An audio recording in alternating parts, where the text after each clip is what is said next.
Qu'est-ce qu'il est sale cet objectif. Oh pardon. Salut tout le monde, c'est David pour la chaîne Monsieur Caméra. Il fait moins 2 degrés, mais néanmoins si j'arrive à vous parler de si loin, c'est parce qu'aujourd'hui je teste le Rode Filmmaker Kit. C'est parti.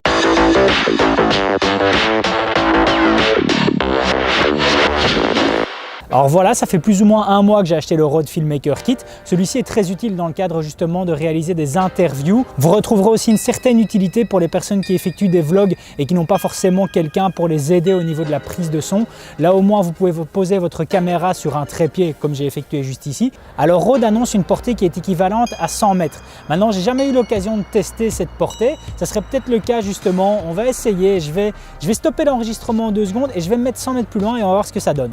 Alors j'espère que la prise de son est bonne, je ne sais pas le savoir vu que ici avec le réglage du zoom que j'ai mis, je me trouve plus ou moins à 100 mètres de ma caméra. Je ne sais pas si vous arrivez à m'entendre correctement, moi je découvrirai ça en post-production. Alors l'avantage du Rode Filmmaker Kit, c'est que justement il est directement livré avec le micro-cravate, ce fameux lavalier. Alors il faut savoir qu'au niveau des lavaliers, de ces fameux micro-cravates, vous avez plusieurs niveaux de finition, niveau de qualité. Le lavalier qui est fourni avec le Rode Filmmaker Kit est de très bonne qualité. Le niveau de service après-vente de Rode est aussi excellent. Pour la petite histoire, lorsque j'ai réceptionné ce fameux Filmmaker Kit, le lavalier, justement le micro-cravate était défectueux.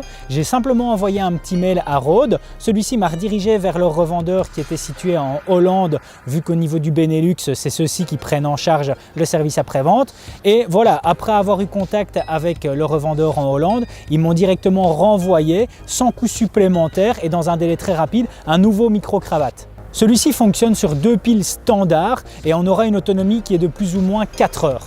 Alors en trifouillant un peu justement dans les tutos sur YouTube et sur les forums, je suis arrivé à différents réglages. Je vais vous faire part de ceux-ci. Le niveau sonore que vous entendez ici est sans exagération. On a justement une qualité qui est plus ou moins correcte pour un enregistreur de cette gamme de prix. Je vais maintenant vous montrer justement en vidéo le Rode Filmmaker Kit, comment il se compose. Et là, je vais effectuer la prise de son via le Zoom H1 qui est un enregistreur vocal séparé et comme ça, vous allez pouvoir un peu comparer. Alors voilà, maintenant ici la prise de son elle est effectuée via le Zoom H1 qui est un enregistreur vocal. Si vous avez aussi envie que je fasse une petite vidéo test sur cet enregistreur vocal, n'hésitez pas à me le mettre en commentaire dans la vidéo. Revenons au Rode Filmmaker. Donc à gauche on retrouve le receveur et à droite on retrouve l'émetteur. Alors au niveau des réglages, comme vous pouvez le voir, le receveur lui est réglé sur moins 10 dB alors que l'émetteur va être réglé lui sur plus 20 dB. Pour la caméra, elle, je l'ai réglé, en tout cas en ce qui concerne la Sony A7S II, je l'ai réglé sur 5 dB. Voilà, c'en est tout pour aujourd'hui. J'espère que cette petite review du Filmmaker Kit vous aura plu. Je vous remets le lien d'achat Amazon dans la description. Si vous avez aimé la vidéo, n'oubliez pas de mettre un pouce bleu, ça me fait plaisir. Et surtout, abonnez-vous si vous désirez être tenu au courant de mes prochaines sorties. A plus!